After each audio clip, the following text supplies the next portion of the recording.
بسم اللہ الرحمن الرحیم یا ایہا الذین آمنوا اتقوا اللہ ولتنظر نفس ما قدمت لغد واتقوا اللہ ان اللہ خبیر بما تعملون۔ اے ایمان والو، اللہ سے ڈرتے رہو اور ہر شخص کو دیکھنا چاہیے کہ اس نے کل یعنی آخرت کے لیے کیا سامان بھیجا ہے، اور ہم پھر کہتے ہیں کہ اللہ سے ڈرتے رہو، بے شک اللہ تمہارے سب اعمال سے خبردار ہے۔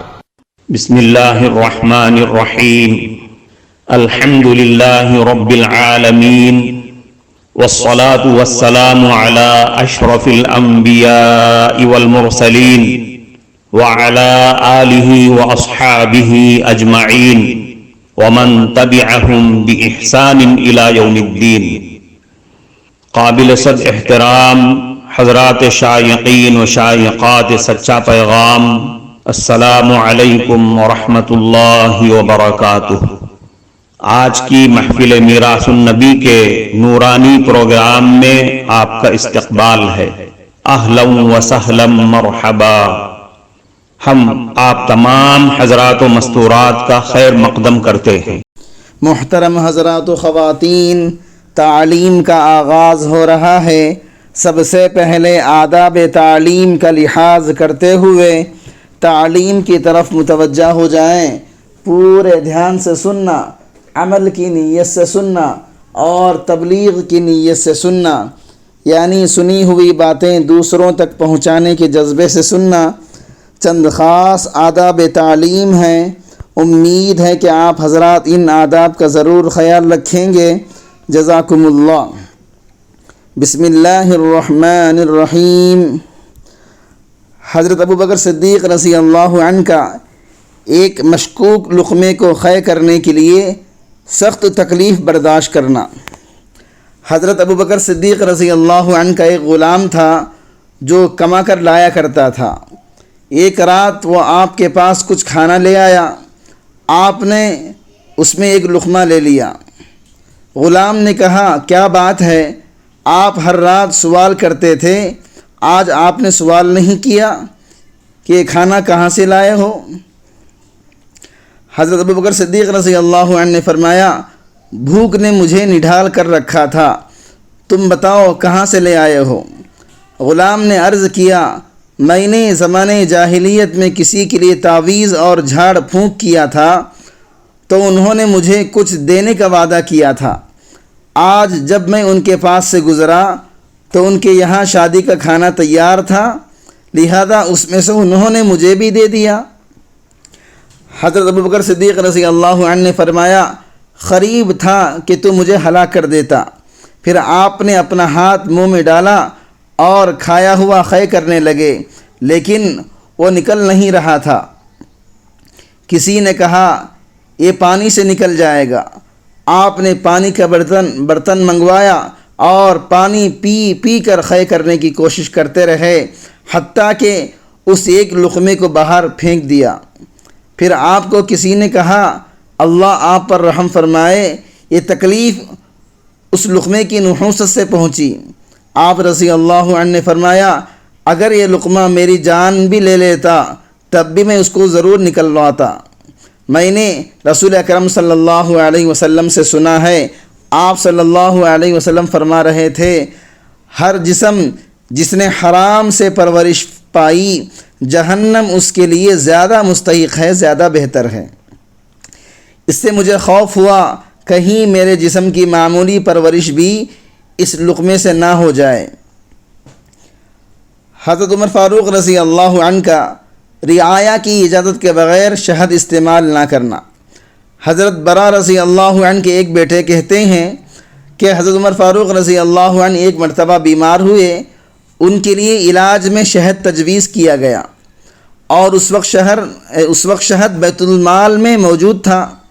انہوں نے خود اس شہد کو نہ لیا بلکہ مسجد میں جا کر ممبر پر تشریف لے گئے اور فرمایا، مجھے علاج کے لیے شہد کی ضرورت ہے اور شہد بیت المال میں موجود ہے، اگر آپ لوگ اجازت دے دیں تو میں اس میں سے لے لوں، ورنہ وہ میرے لیے حرام ہے۔ چنانچہ لوگوں نے خوشی سے آپ کو اجازت دے دی۔ رسول اکرم صلی اللہ علیہ وسلم کی حکمت عملی۔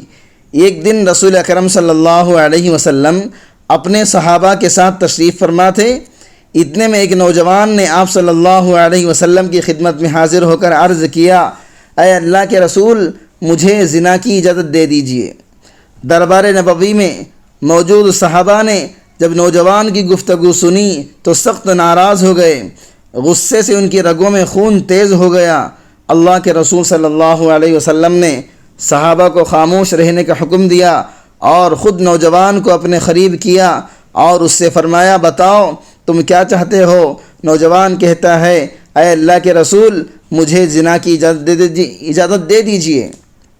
آپ صلی اللہ علیہ وسلم نے فرمایا، اے نوجوان، جس کام کی اجازت تو مانگ رہا ہے، کیا تو چاہے گا کہ تیری ماں کے ساتھ بھی یہی کیا جائے؟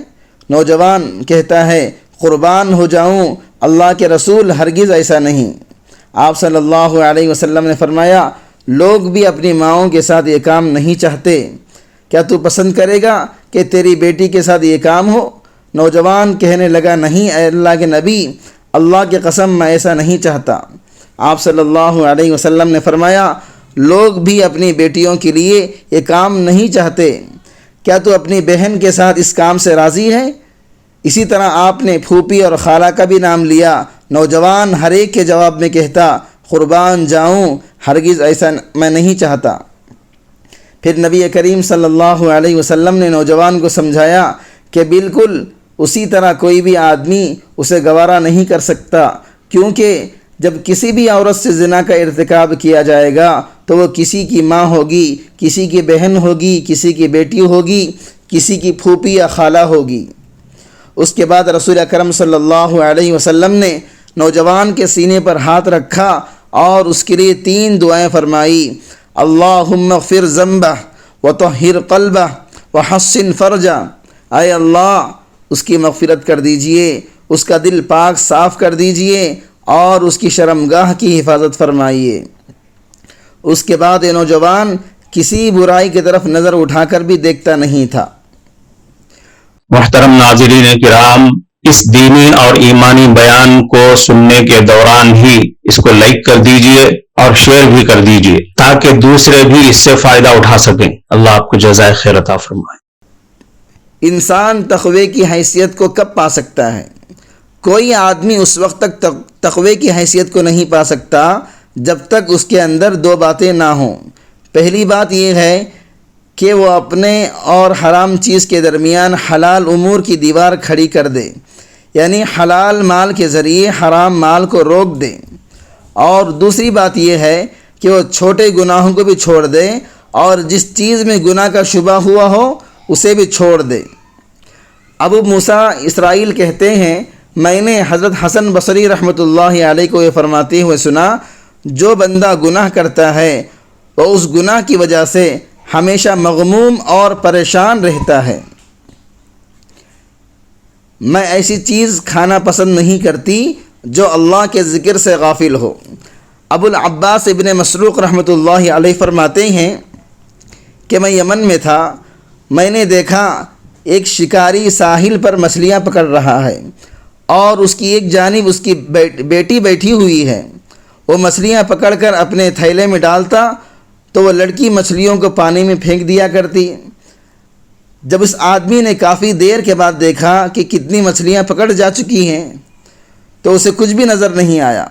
اس نے کہا، پیاری بیٹی، مچھلیاں کہاں گئیں؟ اس نے کہا، والد صاحب، میں نے آپ ہی سے سنا ہے کہ رسول اکرم صلی اللہ علیہ وسلم نے فرمایا، کوئی مچھلی جال میں نہیں پھنستی مگر یہ کہ وہ اللہ تعالیٰ کے ذکر سے غافل ہو جائے۔ میں اس بات کو پسند نہیں کرتی کہ میں ایسی چیز کو کھاؤں جو اللہ کے ذکر سے غافل ہو۔ پس وہ آدمی رو پڑا اور اس نے جال پھینک دیا۔ عبداللہ ابن احمد رحمۃ اللہ علیہ فرماتے ہیں، میں ایک دن اپنے والد امام احمد رحمۃ اللہ علیہ کے پاس گھر میں بیٹھا ہوا تھا کسی نے دروازے پر دستک دی، دروازے کو کھٹکھٹایا۔ والد صاحب نے فرمایا دیکھو یہ کون ہے؟ میں نے دروازہ کھول کر دیکھا، ایک عورت کھڑی ہوئی ہے۔ اس عورت نے کہا میں نے امام احمد سے کسی مسئلے کے بارے میں ملنا چاہتی ہوں۔ میرے والد نے اندر آنے کی اجازت دے دی، چنانچہ وہ اندر آئی اور پردے میں والد صاحب کے قریب بیٹھ گئی۔ اس عورت نے میرے والد امام احمد رحمۃ اللہ علیہ کی خدمت میں سلام پیش کیا اور یہ مسئلہ دریافت کیا کہ اے عبداللہ، یہ امام احمد کی کنیت ہے، میں رات کے وقت چراغ کی روشنی میں اون کاٹتی ہوں۔ بعض دفعہ ایسا ہوتا ہے کہ چراغ بجھ جاتا ہے اور میں چاند کی روشنی میں اون کاٹ لیتی ہوں۔ آپ مجھے بتائیے کیا مجھ پر یہ بات لازم ہے کہ میں دھاگے بیچتے وقت لوگوں کو چاند اور چراغ کی روشنی میں کاتی ہوئی اون کا فرق بتاؤں؟ امام احمد رحمۃ اللہ علیہ نے جواب دیتے ہوئے ارشاد فرمایا اگر تو یہ سمجھتی ہے کہ چاند کی روشنی میں کاتی ہوئی اون اور چراغ کی روشنی میں کاتی ہوئی اون میں فرق ہوتا ہے تو پھر اس فرق کو بیان کرنا تجھ پر لازم ہے۔ عبداللہ رحمۃ اللہ علیہ فرماتے ہیں یہ فتویٰ سن کر وہ عورت چلی گئی۔ اس عورت کے اس ایمان افروز سوال اور شدید تقوی پر مبنی اس استفتاء پر میرے والد صاحب بڑے متاثر ہوئے۔ چنانچہ اس عورت کے چلے جانے کے بعد میرے والد امام احمد رحمۃ اللہ علیہ نے فرمایا میں نے کبھی کسی انسان کو اس عورت جیسا شدید احتیاط اور تقوی پر مبنی سوال کرتے ہوئے نہیں سنا۔ عبداللہ رحمۃ اللہ علیہ فرماتے ہیں پھر امام احمد رحمۃ اللہ علیہ نے مجھے ارشاد فرمایا اس عورت کے پیچھے جاؤ اور دیکھو یہ عورت کس گھر میں داخل ہو رہی ہے تاکہ پتہ چل جائے کہ اس عورت کا کس گھرانے سے تعلق ہے۔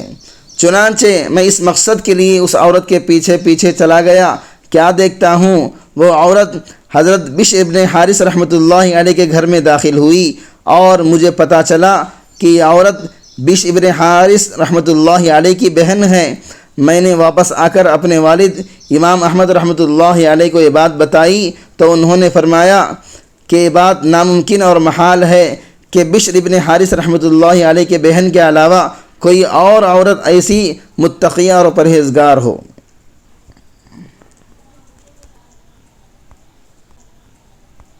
کفارہ مجلس کی دعا پڑھ لیجئے۔